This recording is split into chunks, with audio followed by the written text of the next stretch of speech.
Baik, di Sapa Indonesia Pagi kita masih berbicara mengenai rencana pembentukan pasukan cyber oleh MUI DKI Jakarta untuk menjawab postingan-postingan buzzer terkait dengan ulama dan juga pada Gubernur DKI Jakarta Anies Baswedan. Tadi beberapa hal sudah diungkapkan oleh Bang Enda dan juga Mas Adi. Pak Faiz mungkin ingin menjawab mengenai apa yang dikatakan oleh Mas Adi tadi, diungkit oleh Mas Adi tadi. Ini mengenai operasionalnya nanti dari pasukan cyber ini, ini saya hanya ingin tahu ini bentuknya akan seperti apa dan dananya dari mana? Ataukah memang bisa sama sekali tidak menggunakan dana karena pasukannya sendiri sudah siapkah? Karena setidaknya dari PDI Perjuangan yang ada di dalam DPRD DKI Jakarta mengatakan dari dana hibah 10,6 miliar ini tidak ada permintaan peruntukan untuk pembentukan pasukan cyber sehingga mereka percaya bahwa pendanaan dari pasukan cyber ini tidak berasal dari dana hibah. Lalu dari mana begitu, Pak Faiz? Ya, terima kasih Mas Enda dan Mas Adi. Eh, ini yang tadi perlu diluruskan. Jadi kami Infocom MUI DKI itu tidak mengabaikan media mainstream.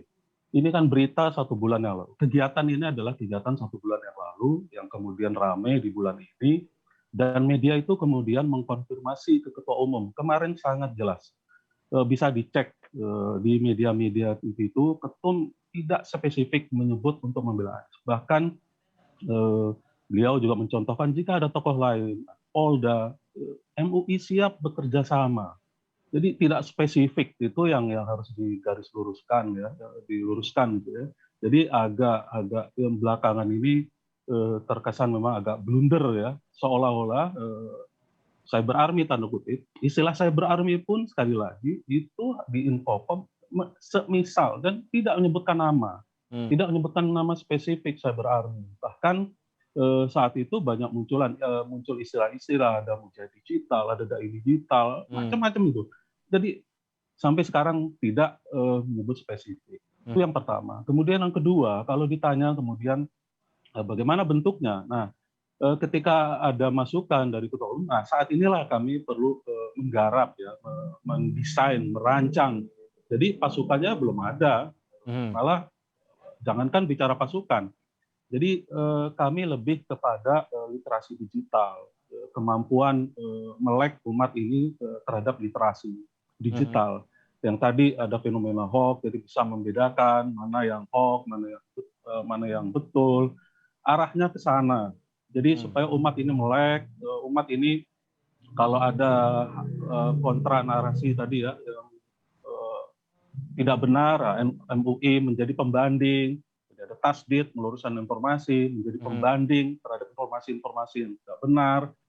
Ya tentu dalam hal ini mengcounter berita-berita hoax tadi gitu. Jadi kalau bicara pasukan belum. Yang ketiga, tadi kaitannya dana hibah ini juga.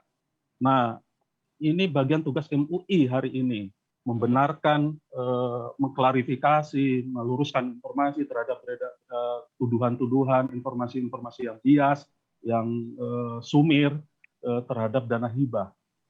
Dana hibah itu selalu diberikan sejak gubernur sebelumnya. Jadi bukan hanya gubernur Pak Anies, gubernur Fauzi Bowo, gubernur Ahok, itu sudah diberikan dalam rangka program-program MUI. Misalkan MUI itu setiap tahun itu ada program pendidikan dasar ulama, melatih mereka memahami agama, menjadi dai. Kemudian naik tingkat PKU, pendidikan kader ulama. Itu dana dari mana? Ya dari Dana hibah ini? Iya, dari situ.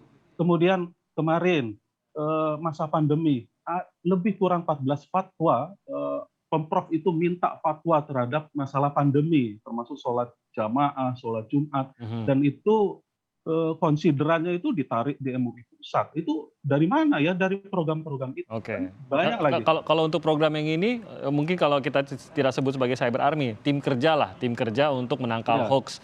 Nah ini pendanaannya dari mana nanti Pak Faiz? Tentu karena hibah itu sudah berjalan, ya tentu kami tidak menggunakan hibah itu. Kami justru merancang bagaimana ya nanti apakah dana ini dari swadaya atau mungkin cari donatur. Kami belum ke sana. Jadi belum mendesain langkahnya. Yang terpikir saat ini adalah melatih. melatih Hmm. seperti tadi pendidikan dasar ulama, pendidikan kader ulama. Ini melatih umat ini melek literasi digital, bagaimana bisa menulis yang benar, kemudian bagaimana mengekspresikan, diambil dari referensi-referensi yang benar. Jadi lebih ke sana, termasuk Oke. meng-counter terhadap informasi-informasi yang sumir seperti yang belakangan ini seolah-olah dituduh mendukung Anies, seolah Ya, ya. wah itu ya, saya kira ke sana. Oke, tapi ini sebenarnya tidak ada kaitannya dengan Pemprov sendiri ya? Apakah kerjasama kah atau komunikasi, koordinasi ataupun pendanaan dalam bentuk lain dengan pemerintah Provinsi DKI Jakarta? Hibah itu kan sudah berjalan. Jadi kami belum belum kebayang nih dananya dan Khusus untuk yang dikatakan cyber army tadi, Pak. Kalau dana hibah kan tentu sudah ada belum, kerja-kerja yang sudah.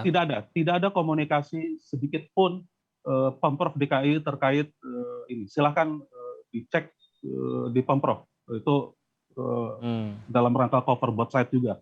Oke. Nah, apakah MUI DKI Jakarta sendiri akan mempublish atau terbuka terkait dengan pendanaan dari pasukan tersebut? Ya, siap saja, nyatanya hibah dari Pemprov DKI itu kan juga diaudit. Ya. Heeh, diaudit dan bahkan beberapa pekan yang lalu datang ini apa pemeriksa ya terkait dana hibah itu bagaimana pemanfaatan. Silahkan Mhm. bisa dicek, bisa dilihat. Mhm. Yang saya maksud khususnya untuk kalau memang pembentukan pasukan ini dijadikan, ini kan dananya masih belum diketahui tadi Pak Faiz mengatakan, Oh ya, apakah ya nantinya silakan. kalau Kami sudah diketahui terbuka. apakah akan dipublikasikan mengenai sumber pendanaan dan pengelolaan dana tersebut? Terbuka. Kami kan tadi tentu dalam rangka transparansi informasi. Ya tentu dana itu ya kami juga terbuka. Oke, baik. Karena ini mungkin menentukan ya, saya ke Mas Adi, terutama untuk menjawab apakah memang ini terlihat politis atau tidak, sumber pendanaan tampaknya bisa menjadi pembentuk opini masyarakat. Apakah, oh ya memang tidak politis atau justru akan menjawab, oh ya ini ada unsur politisnya begitu Mas Adi? Publik itu kan punya alur logika sendiri. Jadi setiap peristiwa politik seperti yang terjadi pada MUI Jakarta itu kan selalu dikait-kaitkan. Ada dana hibah, kemudian ada sebentuk dukungan untuk melindungi Anies dari berita hoax dan fitnah misalnya. Hmm. Karena Anies sering dibully padahal kerjanya bagus. Itu kan satu rangkaian peristiwa politik yang setiap orang sudah mulai merancang gitu, dibunyikan di medsos masing-masing, di Twitter, di IG, kemudian di Facebook gitu, sebagai bentuk penilaian terkait dengan peristiwa yang belakangan ini muncul, Mas Tim ya. Hmm. Yang kedua soal cyber army, apapun lah istilahnya, mau dakwah digital gitu. Tapi yang paling penting juga menurut saya adalah ketika MUI Jakarta itu sebenarnya melakukan sweeping ataupun roadshow ya ke berbagai masjid dan musola-musola yang misalnya nih mengajarkan paham-paham yang selama ini suka mengkafir-kafirkan orang. Karena kan potret Pilkada DKI Jakarta yang perang ayat gitu, bahkan juga haram hukumnya mensolati mayat karena mendukung salah satu gubernur, itu kan bagian dari potret keagamaan yang salah menurut saya. Yang begitu-begitu penting Pak Ustadz Faiz ya, sehingga masyarakat kita itu berislam itu dengan cara baik, dengan cara damai. Bukan hanya karena beda dukungan politik, bukan hanya karena perbedaan kunut nggak kunut, bukan hanya perbedaan ibadah sunnah, orang di kalangan umat Islam ini saling berkelahi dan cakar-cakaran nggak selesai. Dakwah digital itu penting, tapi kan orang yang kemudian mengakses gadget sebagai informasi utama untuk mendapatkan ilmu pengetahuan terkait dengan agama itu kan agak sedikit bisa dicek saat ini ya. Tapi yang paling banyak menginjeksi paham orang terkait dengan apa yang mereka yakini dalam dakwah agamanya adalah pertemuan-temuan yang day to day itu. Setelah subuh, setelah maghrib, di mana dakwah keagamaan di situ disampaikan. Kalau lurus oke, tapi kan banyak juga yang sifatnya provokasi, Mas. Beda majlis taklim dikit, kemudian dia mengkapling surga dengan yang lain agak berbeda. Ini yang saya Oke. kira jauh menurut saya penting juga untuk dilakukan. Sehingga paham-paham yang dianggap bertentangan dengan suasana batin kebangsaan secara umum juga bisa ditangkal. Tentu selain yang sifatnya buzzer dan hoax ya. Yang paling penting sih sebenarnya ke depan bagi saya, bagi MUI, tidak usahlah genit-genit misalnya mendukung salah satu public figure tertentu gitu, karena itu bukan domain MUI. Kalau Anies dibully, apa urusannya dengan MUI Jakarta? Kalau Anies dipuji oleh banyak orang, dia tokoh internasional, apa urusannya dengan MUI Jakarta? MUI itu ya adalah dakwah moral, menjaga supaya orang itu tetap menjaga hati dan pikirannya tetap lurus, menjaga Jakarta tetap rukun, damai, sekalipun itu Oke. misalnya berbeda dukungan politik gitu ya, berbeda misalnya sumber dana hibahnya, bukan menjadi alasan untuk saling bermusuhan dan tidak ramah. Oke, sebelum saya ke Bang Enda, mungkin Pak Faiz mau menanggapi hal tersebut bahwa tampaknya banyak hal juga yang perlu memang diperhatikan oleh MUI sebelum akhirnya membentuk pasukan seperti ini. Yaitu tadi soal dakwah-dakwah dan mungkin pemahaman-pemahaman yang salah juga. Yang mungkin umat juga merasa bahwa ya MUI hadir untuk itu gitu, untuk meluruskan hal seperti itu dibandingkan dengan apa yang sedang dirancang dalam pasukan cyber ini. Mungkin tanggapan Anda, Pak Faiz? Ya, terima kasih. Jadi yang disampaikan Mas Adi itu menjadi bagian desain kita. Kami sadar memang ada pemahaman-pemahaman yang kurang pas. Itulah pentingnya pembinaan literasi digital. Jadi itu bukan berarti yang kita abaikan. Fatwa-fatwa MUI itu kalau mau diukur berapa yang masuk sampai ke masyarakat, apa maksudnya yang diterima masyarakat itu sedikit sekali. Dan fatwa-fatwa itu kan juga kaitannya dengan bagaimana hubungan beragama, bagaimana kemarin masa pandemi itu. Nah itu sarana medianya itu kami terbatas. Nah itulah pentingnya ada tim yang kemudian mengeksplorasi informasi-informasi itu, fatwa-fatwa itu, dan termasuk tentu yang disampaikan Mas Adi. Jadi kami tidak menutup mata yang disampaikan Mas Adi. Gitu. Oke, baik. Saya ke Bang Enda. Ini sebenarnya kalau dari kita yang mengalami beberapa pemilu terutama begitu dan pilkada ini mulai mengkhawatirkan lagi kehadiran perang di ranah dunia maya begitu, Bang Enda. Anda sendiri pasti udah cukup capek karena terus mengikuti dan mempelajari dan menganalisanya gitu. Tapi ini seperti menyadarkan kita bahwa kita akan menghadapinya lagi, gitu. Terutama menjelang tahun-tahun politik begitu, Bang Enda. Nah, pendekatannya tuh harusnya seperti apa sih? Kalau kita bicara soal literasi digital, peningkatan literasi digital masyarakat, saya rasa nggak ada yang nggak setuju gitu. Semua pasti setuju mau dari pihak manapun gitu. Ya kecuali mereka yang berniat negatif gitu ya. Tapi apakah bisa mengejar ke sana ataukah kita memang akan melihat seperti ini? Akan ada perseteruan antara pihak-pihak yang bertolak belakang di dalam tahun-tahun ke depan ini, Bang Enda? Iya, karena namanya kontestasi politik pasti akan ada pendukung. Kemudian salah satu metodenya tentunya kenapa saya pilih yang A, karena mungkin yang B ada negatifnya gitu ya. Jadi metode ini pasti akan terus terjadi. Tapi saya optimis karena kita sudah melaluinya beberapa kali. Jadi artinya ada metode-metode atau taktik-taktik yang sebelumnya mungkin kita masih terima begitu saja. Sekarang masyarakat sudah lebih kritis untuk kemudian bertanya lebih dahulu, ini informasinya benar atau tidak gitu ya. Nah yang nggak bisa kita hindari itu sebenarnya justru adalah yang sifatnya opini atau pendapat. Gitu. Dan termasuk juga yang nggak bisa kita hindari adalah miskomunikasi juga yang terjadi sekarang yang sedang kita bahas. Jadi agak ironis ya bahwa kemudian sebuah usaha untuk membuat sebuah metode komunikasi yang lebih baik, tapi pada saat pembentukannya malah terjadi miskomunikasi di situ gitu kan. Jadinya malah agak aneh. Kalau menurut saya sih lebih baik memang diklarifikasi aja secepatnya. Mungkin dalam bentuk tertulis gitu ya, dan saya yakin juga teman-teman media pasti akan membantu bahwa kemudian yang dimaksudkan itu seperti kata Pak Faiz tadi, seperti ini, maksudnya itu seperti ini, tidak ada hubungannya dengan hibah dan lain sebagainya. Kalau ada klarifikasi seperti itu rasanya lebih baik. Tapi memang ke depan media sosial akan jadi ajang perang opini lagi, karena kita juga tahu bagaimana konsumsi informasi masyarakat sekarang sangat kencang lewat platform media sosial, apalagi lewat pandemi kemarin tentunya kita jadi semua makin terbiasa ya menggunakan platform digital sebagai sumber informasi kita.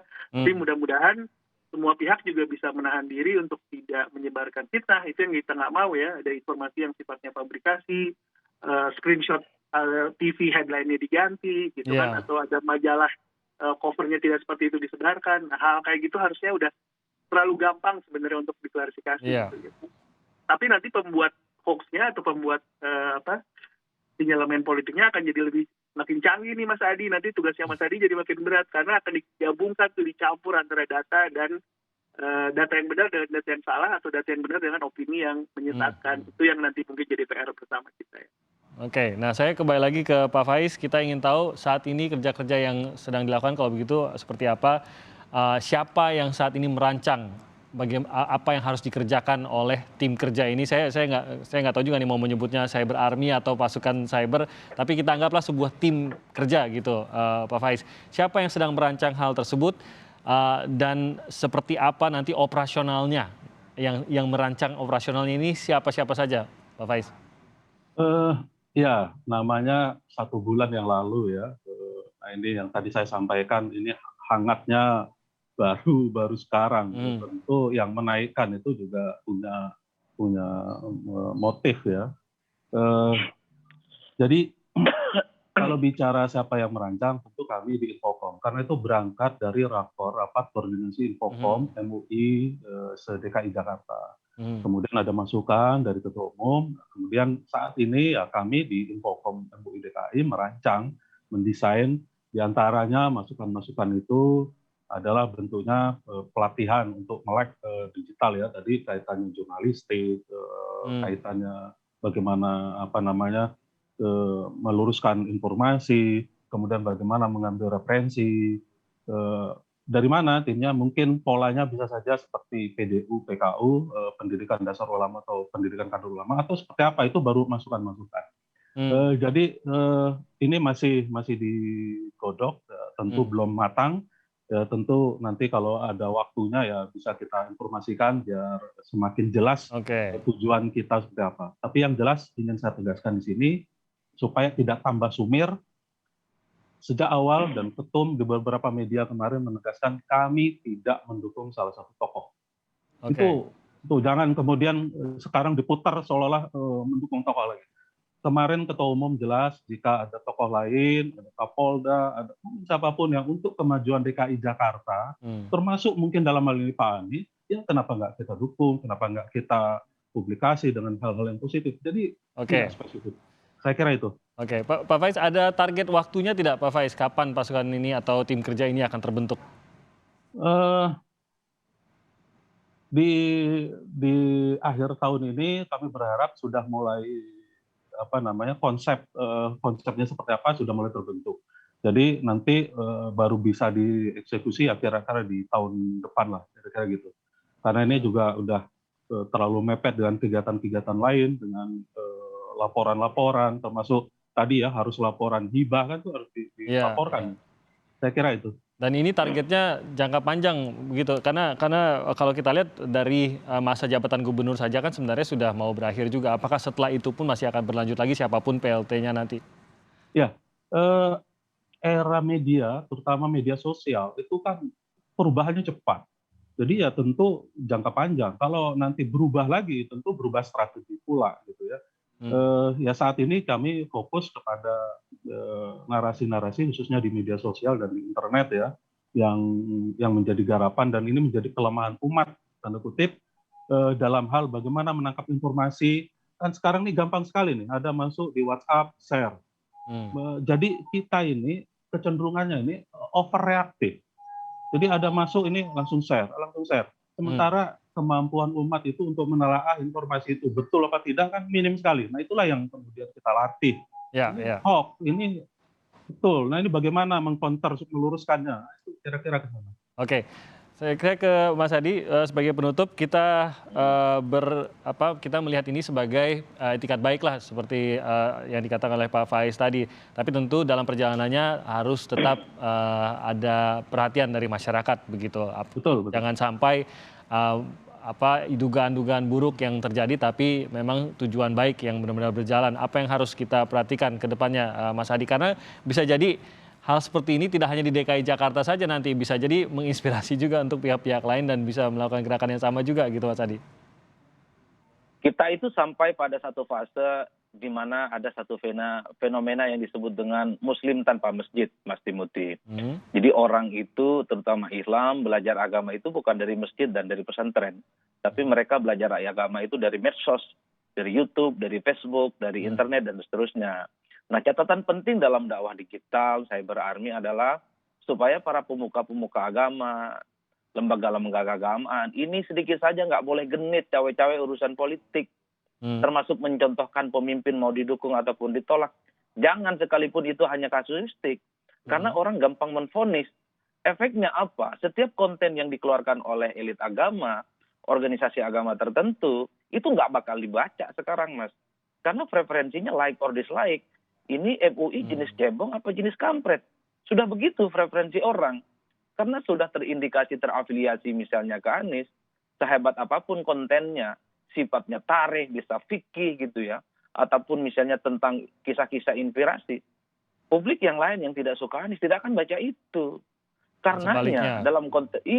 Karenanya dalam konteks ini untuk menjaga independensi, netralitas, dan tentu profesionalitas MUI sebagai marwah penjaga gawang akhlakul karimah di Jakarta, ya memang harus menghilangkan kesan-kesan dan anasir-anasir dekat dengan salah satu penguasa, pejabat tertentu.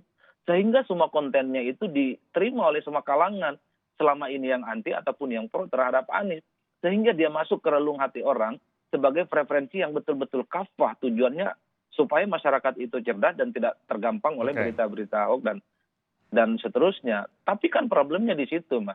Bisa tidak misalnya teman-teman MUI Jakarta itu sedikit saja misalnya mengendalikan soal untuk tidak bicara soal dukung-mendukung dan memention salah satu jabatan politik tertentu ya. Karena itu akan berefek terkait dengan konten yang nantinya akan disukai ataupun tidak.